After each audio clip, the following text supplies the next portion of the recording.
بسم اللہ الرحمن الرحیم۔ قرآن اینڈ اسلام چینل کو دیکھنے والے تمام معزز خواتین و حضرات کو السلام علیکم ورحمۃ اللہ وبرکاتہ۔ مدینہ منورہ میں ایک شخص تھا جو ابو قدامہ شامی کے نام سے مشہور تھا۔ اللہ تعالیٰ نے اس کے دل میں جہاد کی محبت خوب ڈال رکھی تھی، چنانچہ وہ اکثر و بیشتر رومیوں سے لڑنے اور جہاد کرنے میں مصروف رہتا تھا۔ ایک دفعہ وہ مسجد نبوی میں بیٹھا ہوا تھا اور لوگوں سے گفتگو کر رہا تھا۔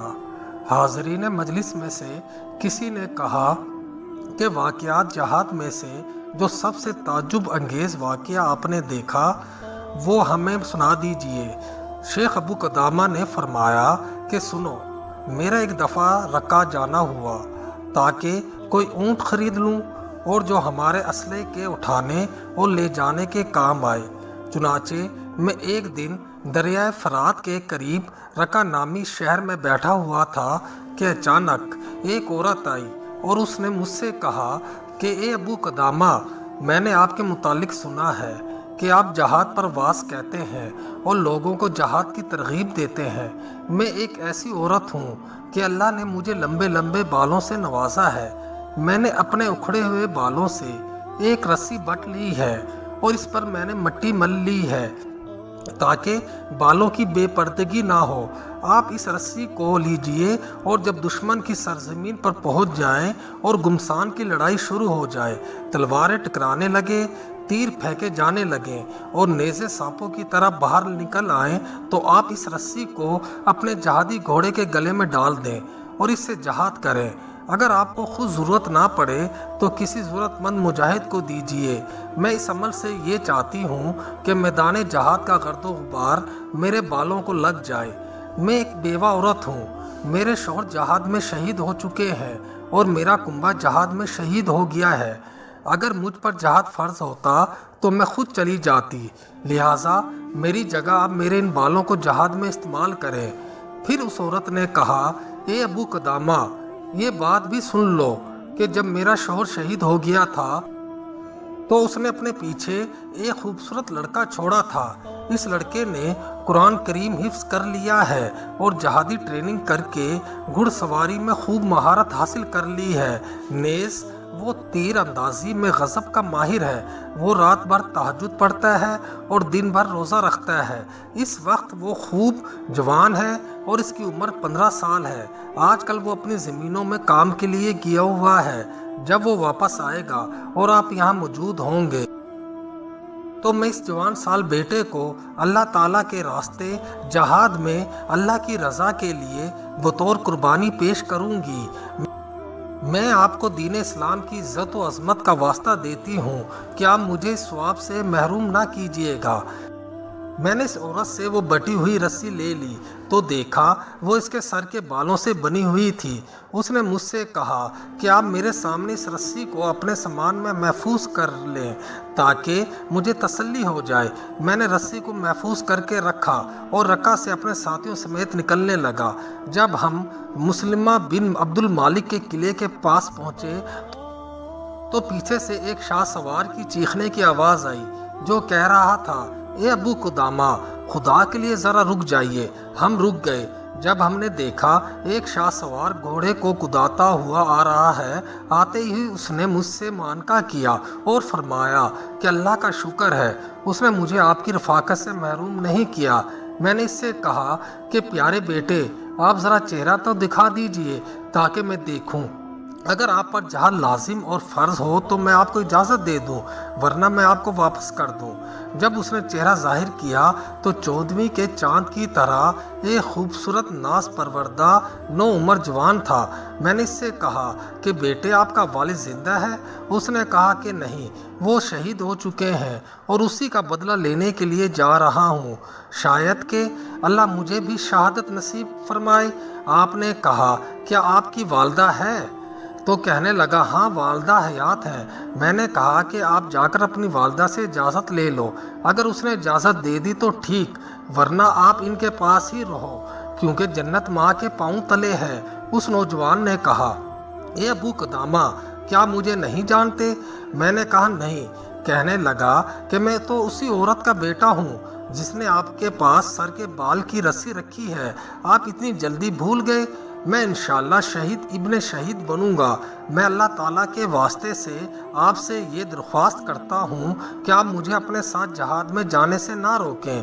میں کتاب اللہ کا حافظ ہوں اور سنت رسول اللہ صلی اللہ علیہ وآلہ وسلم کا عالم ہوں۔ میں تیر اندازی اور گھڑ سواری کا اتنا ماہر ہوں کہ میرے علاقے میں میرے جیسا کوئی نہیں، لہٰذا آپ مجھے چھوٹا سمجھ کر نظر انداز نہ کریں۔ میری والدہ نے مجھے قسم کھلائی ہے کہ میں زندہ واپس نہ لوٹ آؤں۔ والدہ نے فرمایا ہے کہ اے میرے بیٹے، جب کفار سے مڈ بھیڑ ہو تو تم پشت نہ دکھانا، اللہ کے راستے میں اپنی جان اللہ کے حوالے کر دینا اور جنت میں اللہ تعالیٰ کے پڑوس اور پھر اپنے والد کے پڑوس کی دعا مانگنا۔ جب اللہ تعالیٰ نے تم کو شہادت نصیب کی تو تم میری شفاعت بھی کرنا، کیونکہ مجھے معلوم ہوا ہے کہ شہید اپنے خاندان کے 70 آدمیوں کی شفاعت کرے گا۔ یہ کہہ کر امی جان نے مجھے سینے سے لگا لیا اور آسمان کی طرف نظر اٹھا کر اس طرح دعا مانگی، اے میرے مولا، اے میرے آقا، یہ میرا بیٹا ہے، میرے دل کا پھل اور میرے جسم کا پھول ہے۔ میں نے اس کو تیری خدمت میں پیش کر دیا ہے، اس کو قبول فرما لیجئے۔ شیخ ابو قدامہ فرماتے ہیں کہ میں نے جب اس لڑکے کی یہ گفتگو سنی تو میں بہت رویا، خاص کر اس وجہ سے کہ نو عمر اور نہایت خوبصورت نوجوان تھا، اور اس وجہ سے بھی کہ اس کی والدہ کے دل پر کیا گزرے گی، اور اس کے صبر پر بھی رویا۔ اس لڑکے نے کہا، اے چچا جان، آپ کیوں رو رہے ہیں؟ اگر میری صغر سنی پر رو رہے ہیں تو یاد رکھیے کہ مجھ سے چھوٹوں کو بھی اللہ تعالیٰ نافرمانی پر عذاب دیتا ہے۔ میں نے کہا کہ تیری والدہ کی وجہ سے رونا آتا ہے، وہ بیچاری تیرے بعد کیا کرے گی؟ خیر، ہم آگے بڑھتے چلے گئے۔ رات کو سفر مکمل ہوا اور صبح روشن ہو گئی۔ لڑکا مسلسل اللہ کے ذکر میں لگا ہوا تھا۔ میں نے جب غور سے دیکھا تو یہ لڑکا سب سے زیادہ گھڑ سواری میں ماہر تھا اور سب سے زیادہ خدمت گزار بھی تھا۔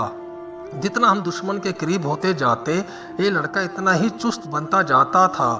دوسرے روز دن بھر سفر اور غروب آفتاب کے وقت ہم کفار کے علاقے میں پہنچ گئے۔ ہم نے وہیں پر پڑاؤ ڈال دیا۔ ہم سب روزے سے تھے، چنانچہ اس نوجوان لڑکے نے ہماری افطاری کا انتظام کیا۔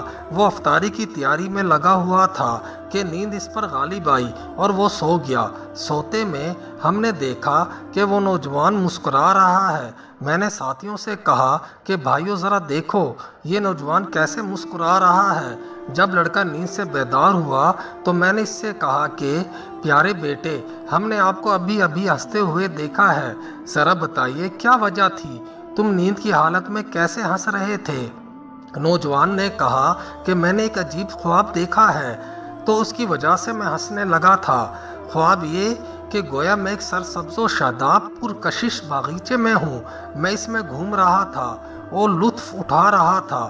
اچانک میں نے وہاں ایک عالی شان محل دیکھا جو چاندی، جواہرات اور موتیوں سے بنا ہوا تھا۔ اس کے دروازے سونے کے تھے اور اس پر سلیکے سے پردے آویزاں تھے۔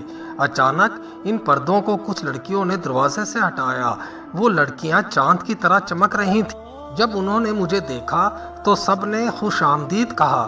میں نے خواب میں ایک طرف ہاتھ بڑھایا تو وہ کہنے لگیں، جلدی نہ کیجیے، ابھی آپ کا وقت نہیں آیا۔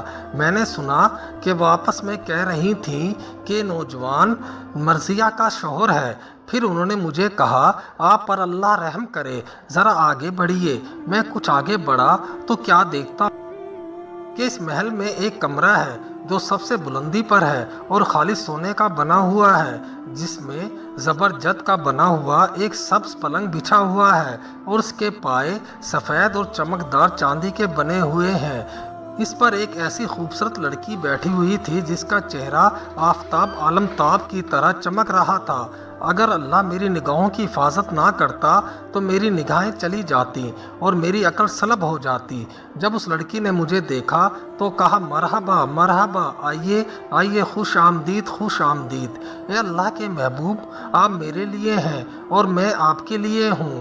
میں اس کی طرف بڑھنے لگا تو وہ کہنے لگی کہ نہیں نہیں، ابھی وقت نہیں آیا، ہاں کل ظہر کے وقت کا وعدہ ہے۔